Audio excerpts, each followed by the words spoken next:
Hello friends, welcome to SAT, St. Augustine Tuition Center Marathamadi and Buthamvelikara.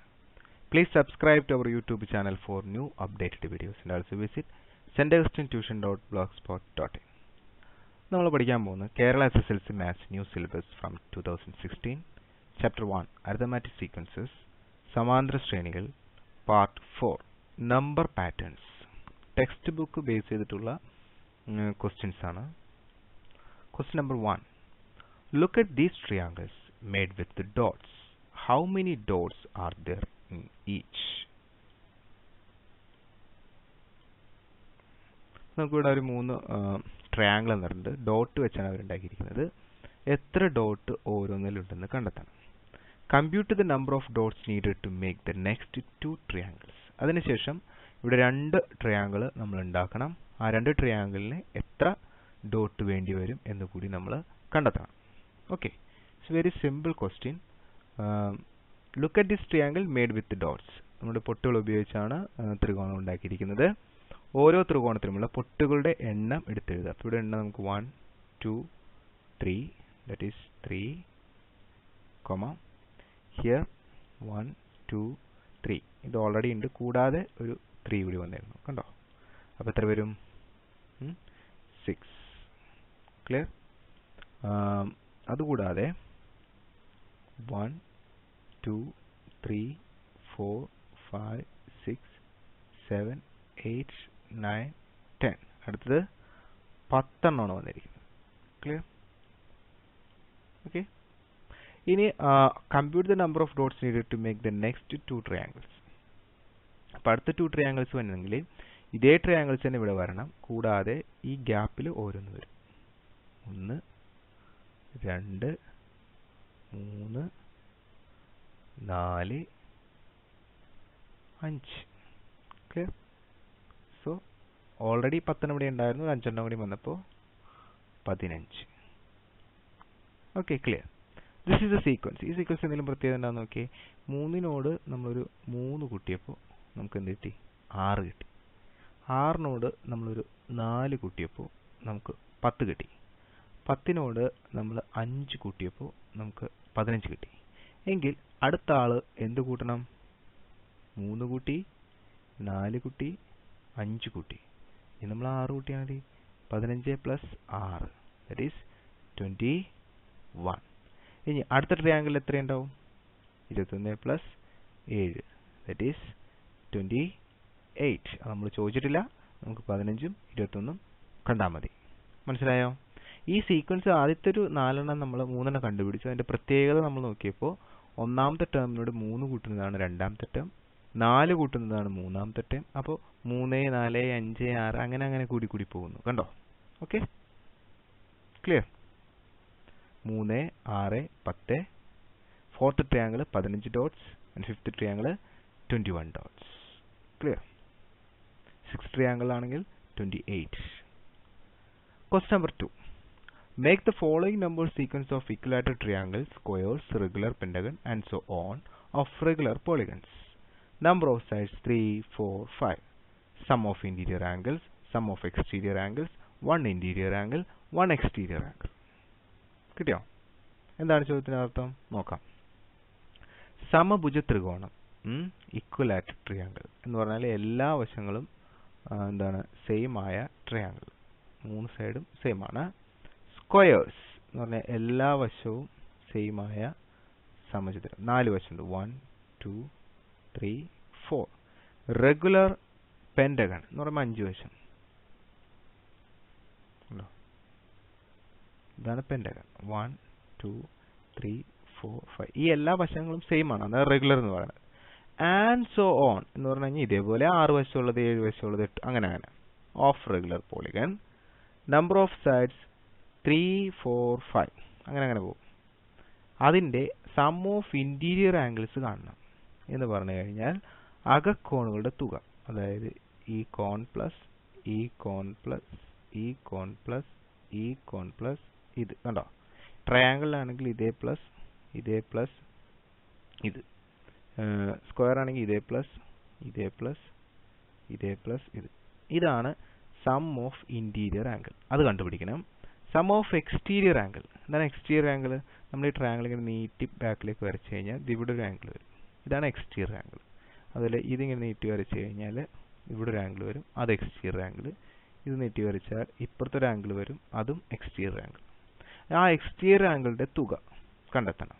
ഇനി ചതുരത്തിലാണെങ്കിൽ നിങ്ങൾ നീട്ടി വരയ്ക്കുക എക്സ്റ്റീരിയർ ആംഗിൾ. കണ്ടോ? ഈ പെൻറ്റേണിൽ കണ്ടത് നീട്ടി ഇങ്ങനെ വരച്ച് കഴിഞ്ഞാൽ ഇവിടെ കിട്ടുന്നതാണ് എക്സ്റ്റീരിയർ ആംഗിൾ. ക്ലിയർ? അങ്ങനെ എല്ലാ സൈഡിലും വരയ്ക്കാൻ പറ്റും നമുക്ക്. ആ എക്സ്റ്റീരിയർ ആംഗിളിൻ്റെ എല്ലാവരുടെയും തുക 1 ഇൻറ്റീരിയർ ആംഗിൾ എന്ന് പറഞ്ഞാൽ ഈ നമ്മൾ ഇൻറ്റീരിയർ ആംഗിൾ എല്ലാം സെയിം ആയിരിക്കും. അതാണ് റെഗുലറിൻ്റെ പ്രത്യേകത. അതിനകത്ത് ഒരെണ്ണത്തിൻ്റെ വാല്യൂ എത്രയാണ് കണ്ടെത്തണം. ട്രയാങ്കിളിലും കണ്ടെത്തണം, റെഗുലർ പെൻറ്റഗണിലും കണ്ടെത്തണം, അതുപോലെ തന്നെ സ്ക്വയറിലും കണ്ടെത്തണം. 1 എക്സ്റ്റീരിയർ ആംഗിൾ, നമ്മൾ ഈ പുറത്തുള്ള ആംഗിൾ കണ്ടോ, അത് ഒരെണ്ണം എത്രയാണ് നമ്മൾ എന്ത് ചെയ്യണം, കണ്ടെത്തണം. ഇത്രയുമാണ് ചോദ്യം.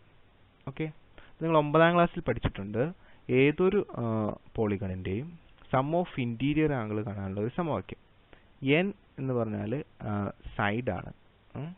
സൈഡായിട്ട് എടുത്തു കഴിഞ്ഞാൽ sum of interior angle is equal to എന്താണ് ഫോർമുല? n - 2 ഇൻറ്റു എന്താണ് 180, 180 ഡിഗ്രി. ക്ലിയർ? ഇത് ചെയ്ത് കഴിഞ്ഞാൽ നമുക്ക് എന്ത് കിട്ടും? ഇൻറ്റീരിയർ ആംഗിൾ കിട്ടും. അപ്പോൾ 2 വശമാണെങ്കിൽ 2 ഇവിടെ കൊടുക്കാം, 3 വശമാണെങ്കിൽ 3 കൊടുക്കാം, അങ്ങനെ. ഇനി സം ഓഫ് എക്സ്റ്റീരിയർ ആംഗിൾ എല്ലാവരുടെയും 360 ആണെന്നുള്ളൊരു തിയറി ഉണ്ട്. നമ്മൾ 9ാം ക്ലാസ്സിൽ പഠിച്ചിട്ടുണ്ട്. ഏതൊരു പോളിഗണിൻ്റെയും സം ഓഫ് എക്സ്റ്റീരിയർ ആംഗിൾ എത്രയായിരിക്കും? 360. ഇനി 1 ഇൻറ്റീരിയർ ആംഗിൾ നമ്മൾ എന്ത് ചെയ്യണം? കണ്ടുപിടിക്കണം. അതിന് വേണ്ടിയിട്ട് നമ്മൾ ഈ സം കണ്ടെത്തുമല്ലോ, ആ സമ്മിനെ നമ്മൾ n കൊണ്ട് എന്ത് ചെയ്യണം? ഡിവൈഡ് ചെയ്യണം. സം ഡിവൈഡഡ് ബൈ എന്താണ്? n. ക്ലിയർ? ഓക്കെ, അതാണ് 1 ഇൻറ്റീരിയർ ആംഗിൾ കാണാൻ നമ്മൾ ചെയ്യേണ്ടത്. തുക, അതായത് n - 180 ചെയ്ത് നമ്മൾ ഇൻറ്റീരിയർ ആംഗിൾ തുക കണ്ടുപിടിക്കുമല്ലോ. ആ തുകയെ എത്ര വശമാണ് ആ വശം കൊണ്ട് ഹരിച്ചാൽ നമുക്ക് ഒരു ഇൻറ്റീരിയർ ആംഗിൾ കിട്ടും. ഇനി 1 എക്സ്റ്റീരിയർ ആംഗിൾ കണ്ടുപിടിക്കാൻ ഇതേപോലെ നമ്മൾ 360നെ n കൊണ്ട് ഡിവൈഡ് ചെയ്യണം. അതാണ് 1 എക്സ്റ്റീരിയർ ആംഗിൾ. ക്ലിയർ ആണോ? നമുക്കിതൊരു ടേബിൾസ് ആയിട്ട് ചെയ്യാം. അപ്പോൾ ഈ ടേബിളിൽ പറഞ്ഞിരിക്കുന്നത് ഓരോന്നും നമുക്ക് നോക്കാം. ആദ്യം നമുക്ക് 3 വശങ്ങൾ, n = 3. ഇപ്പോൾ ഫോർമുലയിൽ n-ൻ്റെ സ്ഥലത്ത് നമ്മൾ 3 കൊടുത്തു. 3 - 2 × 150. നമ്മൾ ഗുണിക്കുക 3 - 2 1, 1 × 150, ഉത്തരം 150. അപ്പോൾ ഈ ചോദ്യത്തിൻ്റെ ഉത്തരം ഏത്? Sum of interior angle. അടുത്ത ചോദ്യം എന്താ? Sum of exterior. നമ്മളിപ്പോൾ സം ഓഫ് എക്സ്റ്റീരിയർ ആംഗിൾ, പുറമെയുള്ള ബാഹ്യ കോണുകളുടെ തുക എപ്പോഴും എത്രയാണ്? 360. ഈ 1 ഇൻറ്റീരിയർ ആംഗിൾ എന്ന് പറയുമ്പോൾ ഈ 180നെ നമ്മൾ 3 കൊണ്ട് ഡിവൈഡ് ചെയ്യണം. 180. അതായത് നമ്മുടെ ഇവിടെ കിട്ടിയ sum of interior angle divided by n വെച്ച് ഡിവൈഡ് ചെയ്യണം. 3. സോ ദ ആൻസർ ഈസ് എത്രയാണ്? 60. Clear? Okay, similarly 1 exterior angle കാണാനായിട്ട് 360നെ എത്ര കൊണ്ട് ഡിവൈഡ് ചെയ്യണം? n കൊണ്ട് ഡിവൈഡ് ചെയ്യണം. So 360 divide by 3 equal to 120. ഒന്നുകൂടി പറയാം. നമ്മൾ സം ഓഫ് ഇൻറ്റീരിയർ ആംഗിൾ, അകത്തുള്ള കോണുകളുടെ തുക കാണാൻ n-ന് എന്ത് കൊടുത്തു? 3 എന്ന് കൊടുത്തു. കാരണം 3 വശങ്ങൾ, 4 വശങ്ങൾ, 5 വശങ്ങളുള്ള ട്രയാങ്കിൾ, എന്താണ് സ്ക്വയർ, പെൻറ്റഗൺ, ഹെക്സഗൺ, അതൊക്കെയാണ്. 3 വശങ്ങളുണ്ടാവും ഒരു ത്രികോണത്തിന്. ഇതിൻ്റെ ഷേപ്പ് എന്താണ്? ഇങ്ങനെ ഇരിക്കും, ഉണ്ടോ? അപ്പോൾ അതിൻ്റെ വശങ്ങൾ n = 3 എടുക്കുക.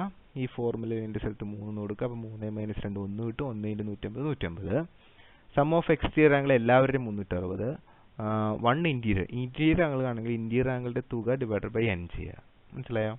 അതുപോലെ എക്സ്റ്റീരിയർ ആംഗിൾ ഒരെണ്ണം കണ്ടുപിടിക്കണമെങ്കിൽ എക്സ്റ്റീരിയർ ആംഗിളിൻ്റെ തുക എത്രയാണ്? 360 ബൈ n ചെയ്യുക. കിട്ടിയോ? Similarly you can find out all others. മറ്റതൊക്കെ നിങ്ങൾ ഇതേപോലെ ചെയ്ത് നോക്കുക. 4 വശങ്ങളുണ്ടെങ്കിൽ 4 - 2, ഉത്തരം 2. 2 × 150 360. 360നെ 4 കൊണ്ട് ഡിവൈഡ് ചെയ്താൽ 90. അതുപോലെ എക്സ്റ്റീരിയർ ആംഗിൾ 360 4 കൊണ്ട് ഡിവൈഡ് ചെയ്താൽ 90. കിട്ടിയോ? അടുത്ത 5 - 2 എത്ര വരും? 3 വരും. 3 × 150 540. 540നെ നമ്മൾ 5 കൊണ്ട് ഡിവൈഡ് ചെയ്യുക. അപ്പോൾ നമുക്ക് 108 കിട്ടും. ഒരു ആംഗിൾ കിട്ടും. 360നെ നമ്മൾ 5 കൊണ്ട് ഡിവൈഡ് ചെയ്യുമ്പോൾ നമുക്ക് എന്താണ്? ഒരു എക്സ്റ്റീരിയർ ആംഗിൾ കിട്ടും, 72 ഡിഗ്രി. ഇനി 6 വശം കൊണ്ടപ്പോൾ ഇവിടെ 6 - 2 4. 4 × 150 720. ക്ലിയർ? ഇനി 720നെ നമ്മൾ n കൊണ്ട് ഹരിച്ചാൽ നമുക്ക് ഒരു ആംഗിൾ കിട്ടും. പിന്നെ നമുക്ക് 360നെ 6 കൊണ്ട് ഹരിച്ചാൽ നമുക്ക് ഒരു എക്സ്റ്റേണൽ ആംഗിളും കിട്ടും, എക്സ്റ്റീരിയർ ആംഗിൾ. കിട്ടിയോ? ഇത്രയും കിട്ടിയതിന് ശേഷം എന്താണ്? റൈറ്റ് സീക്വൻസ്, അതിൻ്റെ സീക്വൻസ് എഴുതണം. സീക്വൻസ് എഴുതുമ്പോൾ ആദ്യം നമുക്ക് ഇൻറ്റീരിയർ ആംഗിളിൻ്റെ സീക്വൻസ് എന്ന് പറഞ്ഞാൽ എന്താണ്? 150 degree 360 degree 540 degree 720 degree. Clear? അടുത്തത് നമുക്ക് സം ഓഫ് എക്സ്റ്റീരിയർ ആംഗിളിന്റെ സീക്വൻസ്. അതിപ്പോൾ എത്ര വശങ്ങളുണ്ടെങ്കിലും എല്ലാം എന്താണ് 360. ക്ലിയർ? അടുത്തത് വൺ ഇന്റീരിയർ ആംഗിളിന്റെ സീക്വൻസ് എന്ന് പറയുന്നത് 60 ഡിഗ്രി 90 ഡിഗ്രി 108 ഡിഗ്രി 120 ഡിഗ്രി. അടുത്തത് വൺ എക്സ്റ്റീരിയർ ആംഗിളിന്റെ സീക്വൻസ് എന്ന് പറയുന്നത് 120 degree 90 degree 72 degree and 60 degree. Okay, clear? Question number 3. Write down the sequence of natural numbers leaving remainder 1 on division by 3 and the sequence of natural numbers leaving remainder 2 on division by 3. ഇതേപോലത്തെ problem നമ്മൾ കഴിഞ്ഞ വീഡിയോയിൽ ചെയ്തിട്ടുണ്ട് അല്ലേ? എന്താണ് ഈ ചോദ്യത്തിൻ്റെ അർത്ഥം? 3 കൊണ്ട് ഹരിച്ചാൽ ശിഷ്ടം 1 കിട്ടുന്ന സംഖ്യകളുടെ ശ്രേണിയും അതുപോലെ 3 കൊണ്ട് ഹരിച്ചാൽ ശിഷ്ടം 2 കിട്ടുന്ന സംഖ്യകളുടെ ശ്രേണിയും എഴുതണം. അപ്പോൾ നമുക്കിവിടെ നോക്കാം. എന്തുകൊണ്ടാണ് ഹരിക്കേണ്ടത്? 3 കൊണ്ടാണ് ഹരിക്കേണ്ടത്. ഹരിക്കേണ്ട സംഖ്യ 3. ശിഷ്ടം എത്ര വരണം? ശിഷ്ടം 1 വരണം. ശിഷ്ടം 1. അപ്പോൾ ആദ്യത്തെ നമുക്ക് ഒരു സംഖ്യ കണ്ടുപിടിക്കാൻ എളുപ്പമുണ്ട്. ഈ 3 ഒന്നും കൂടി അങ്ങോട്ട് കൂട്ടാം. അപ്പോൾ എത്ര കിട്ടും? 4. പിന്നെ നിങ്ങൾ 3 വെച്ച് കൂട്ടി പോയാൽ മതി. 4 3 7 7 3 10 അങ്ങനെ. അപ്പോൾ 3 വെച്ച് കൂടി പോകുമ്പോൾ 4ന് തൊട്ട് മുന്നുള്ള സംഖ്യയാണ് 3 കുറച്ചാൽ മതി. 4 - 3 എത്രയാണ്? 1. ഇതാണ് ഫസ്റ്റ് ക്വസ്റ്റ്യൻ്റെ ആൻസർ. 1 4 7 10. സെക്കൻഡ് ക്വസ്റ്റ്യൻ ചോദിച്ചിരിക്കുന്നത് leaving remainder 2 on division by 3. അപ്പോൾ നമുക്ക് ഡിവൈഡ് ചെയ്തതിൻ്റെ 3 വെച്ച് റിമൈൻഡർ എന്താണ്? 2. രണ്ടും കൂടി കൂട്ടുക. നമുക്ക് എന്ത് കിട്ടി? 5. ഓക്കെ, ഇനി എന്ത് വെച്ച് കൂടി പോവാം? 3 വെച്ച് കൂടി പോവാം. 5 8 11 14 എക്സെട്ര. അതുപോലെ 3 വെച്ച് കുറച്ചാണ് ബാക്കിലേക്ക് പോകണം കേട്ടോ. അപ്പോൾ 5ൽ നിന്ന് ഒരു 3 കുറയ്ക്കുക. അപ്പോൾ നമുക്ക് എന്ത് കിട്ടും? 2 കിട്ടും. സോ 2 5 8 11 14. ഇതാണ് സെക്കൻഡ് ക്വസ്റ്റ്യൻ്റെ answer. First question sequence of natural number leaving remainder 1 on division by 3 is 1 4 7 10. Sequence of natural number leaving remainder 2 on division by 3. രണ്ട് ശിഷ്ടം കിട്ടുന്നത് 3 കൊണ്ട് ഹരിക്കുമ്പോൾ 2 5 8 8 11. Okay, clear? Question number 4. Write down sequence of natural numbers ending in 1 or 6 and describe it in 2 other ways. 1ലും 6ലും അവസാനിക്കുന്ന സംഖ്യകളുടെ ശ്രേണി എഴുതാൻ. 1ലും 6ലും നമുക്കറിയാം 16 എന്തിൽ അവസാനിക്കുന്നു? 6ൽ അവസാനിക്കുന്നു. 11 എന്തിൽ അവസാനിക്കുന്നു? 1ൽ അവസാനിക്കുന്നു. 26 എന്തിൽ അവസാനിക്കുന്നു? 6ൽ അവസാനിക്കുന്നു. 21 എന്തിൽ അവസാനിക്കുന്നു? 1ൽ അവസാനിക്കുന്നു. അതേപോലുള്ള സംഖ്യകൾ എഴുതാൻ. അപ്പോൾ 1ൽ അവസാനിക്കുന്ന ആദ്യ സംഖ്യ 1, പിന്നെ 6, പിന്നെ 11, പിന്നെ 16, പിന്നെ 21, പിന്നെ 26 അങ്ങനെ. കിട്ടിയോ? ക്ലിയർ? 1 6 11 16 21 26. ഇത് എങ്ങനെയാണ് വരുന്നത്? ഇതെങ്ങനെയാണ് വരുന്നത് നോക്കൂ. ആദ്യത്തെ സംഖ്യ 1, അതിനോട് ഞാനൊരു 5 കൂട്ടി. അപ്പം എനിക്ക് രണ്ടാമത്തെ സംഖ്യ കിട്ടും. എത്രയാണ്? 6. അതിനോട് ഞാനൊരു 5 കൂട്ടി. അപ്പോൾ എനിക്ക് മൂന്നാമത്തെ സംഖ്യ കിട്ടും. എത്രയാണ്? 11. അതിനോട് ഞാനൊരു 5 കൂട്ടി. അപ്പോൾ എനിക്ക് നാലാമത്തെ സംഖ്യ കിട്ടും. എത്രയാണ്? 16. അതിനോട് ഞാനൊരു 5 കൂട്ടി.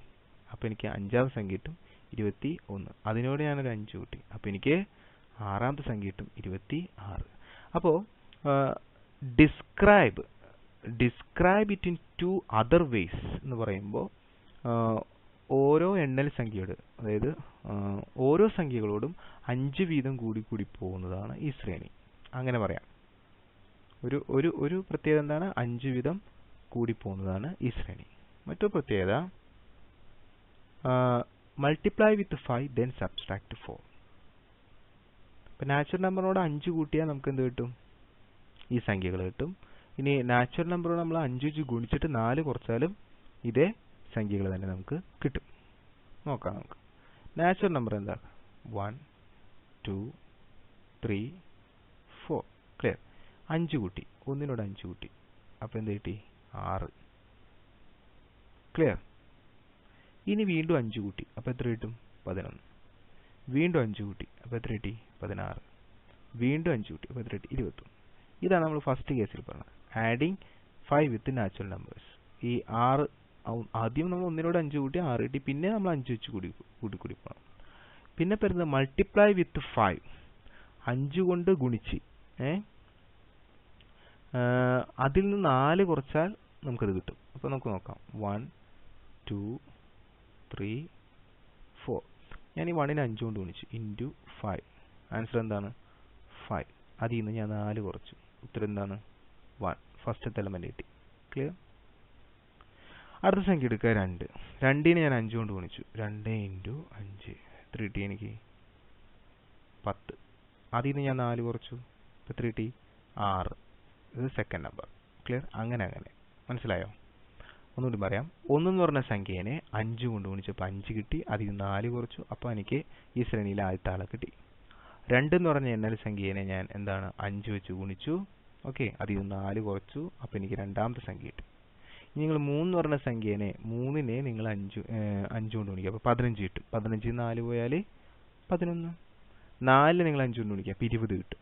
20 4 പോയാൽ 16. അപ്പോൾ ഇതാണ് ശ്രേണി. ഇതിനെ 2 രീതിയിൽ നമുക്ക് എന്ത് ചെയ്യാം? എക്സ്പ്ലെയിൻ ചെയ്യാം. ഒന്ന് 5 വെച്ച് കൂടി പോകുന്നു. 2 നാച്ചുറൽ സംഖ്യേനെ 5 കൊണ്ട് ഗുണിച്ചിട്ട് അതിന് എന്ത് കുറയ്ക്കണം? 4 കുറയ്ക്കണം. Question number 5. 1 cubic centimeter of iron weighs 7.8 grams. Write as sequences the volume of weights of iron cubes of side 1 centimeter, 2 centimeter and so on. എന്താ പറഞ്ഞേക്കണത്? ഒരു ഘന സെന്റിമീറ്റർ ഇരുമ്പിന്റെ ഭാരം 7.8 ഗ്രാമാണ്. ഓക്കെ, എന്നിട്ട് പറഞ്ഞിരിക്കുന്നത് വശങ്ങളുടെ നീളം 1 സെന്റിമീറ്റർ, 2 സെന്റിമീറ്റർ, 3 സെന്റിമീറ്റർ, അങ്ങനെ ഇരുമ്പ് സമചതുരക്കട്ടുകളുടെ വ്യാപ്തവും ഭാരവും ശ്രേണികളായിട്ട് എഴുതണം. So volume of the cube of side 1 centimetre എന്ന് പറഞ്ഞാൽ വോളിയം കാണാൻ നീളം ഇൻറ്റു വീതി ഇൻറ്റു വരും. 1 into 1 into 1 cube. Volume of the cube of side 2 cube 8 വരും. 8 വരും. 2 ഇൻറ്റു 2 ഇൻറ്റു 2. ഇനി volume of the cube of side 3 cube 3 into 3 into 3 27. അപ്പോൾ അതിൻ്റെ സീക്വൻസ് എങ്ങനെയായിരിക്കും? 1 8 27. ഒന്നുകൂടി പറയാം. വോളിയം ഓഫ് ദി ക്യൂബ് എന്ന് പറഞ്ഞാൽ എന്താ? ക്യൂബ് എന്ന് പറഞ്ഞു കഴിഞ്ഞാൽ സമചതുര കട്ടയാണ്. നമ്മൾ ഈ പമ്പ് കുണിയൊക്കെ കളിക്കില്ലേ, അതുപോലെ. ഇതാണ് ക്യൂബ് എന്ന് പറഞ്ഞാൽ. കണ്ടോ? ആ ക്യൂബിന്റെ ഒരു സൈഡ് ഈ സൈഡും അത് ഈ സൈഡ് ഇത് ലെങ്ത് L, ഇത് ബ്രെഡ്ത്ത്, ഇതെന്താണ് ഹൈറ്റ്. ഇതൊക്കെ സെയിം ആയിരിക്കും. അതാണ് ക്യൂബ് എന്ന് പറയുന്ന അർത്ഥം. അപ്പോൾ അത് 1 സെന്റിമീറ്റർ ഉണ്ടെങ്കിൽ വോളിയം കാണാനായിട്ട് നീളം ഇൻറ്റു വീതി ഇൻറ്റു ഉയരം, അതായത് 1 ഇൻറ്റു 1 ഇൻറ്റു 1 ക്യൂബ് എന്ന് പറഞ്ഞാൽ 1. 2 സെന്റിമീറ്റർ വെച്ചിട്ടുണ്ടെങ്കിൽ 2 ക്യൂബ്, അപ്പോൾ 8. 3 സെന്റിമീറ്റർ വെച്ചിട്ടുണ്ടെങ്കിൽ 3 ക്യൂബ്, അപ്പോൾ എത്രയാണ്? 27. ഇതെല്ലാം കൂടി നമ്മളൊരു സീക്വൻസ് ആയിട്ട് എഴുതിയ 1 8 27 നമുക്ക് കിട്ടും. ചോദ്യം അതാണോ? ചോദ്യം അതല്ല. The volume of weights of iron cube side 1 centimetre, 2 centimetre and so on. മനസ്സിലായോ? അപ്പം അത് നമ്മളുടെ എൻ്റെ എന്താണ് വോളിയം, അതുപോലെ എൻ്റെ വെയിറ്റും കാണാൻ ചോദിച്ചിട്ടുണ്ട്. സോ നമുക്ക് വെയിറ്റ് എങ്ങനെയാണ് നോക്കാം. The sequence of wait 7.8, 62.4, 210.6. എന്താണ് ഈ പറഞ്ഞതിൻ്റെ അർത്ഥം? നോക്കൂ. 1 ക്യൂബിക് സെന്റിമീറ്ററിന് 7.8 ഗ്രാം. 1 ക്യൂബിക്, ഇതിന് 7.8 ഗ്രാം. ക്ലിയർ? ഇവിടെ എത്ര ക്യൂബിക് ഉണ്ട്? 8 ക്യൂബിക് ഉണ്ട്. അപ്പോൾ 7.8 ആണോ? അല്ല, 8 ഇൻറ്റു 7.8 ചെയ്യണം. ഒരു ക്യൂബിക്, അതായത് ഒരു ക്യൂബിന് ഇതാണ് വെയിറ്റ് എങ്കിൽ 8 ക്യൂബിക്കിന് എത്ര ഉണ്ടാവും? 8 ഇൻറ്റു 7.8, അത് രണ്ട് നമ്മൾ ചെയ്യുമ്പോൾ 62.4 കിട്ടും. അതുപോലെ 27 ഇൻറ്റു 7.8 ചെയ്യുമ്പോൾ നമുക്ക് എന്ത് കിട്ടും? 210.6 കിട്ടും. ഇത് കാണാനായിരുന്നു ചോദ്യം. അതിൻ്റെ ഉത്തരവുമായി. Okay, clear? Visit part 5, Algebra of Sequences. Thank you. Please subscribe to our YouTube channel for new updated videos. Thank you once again.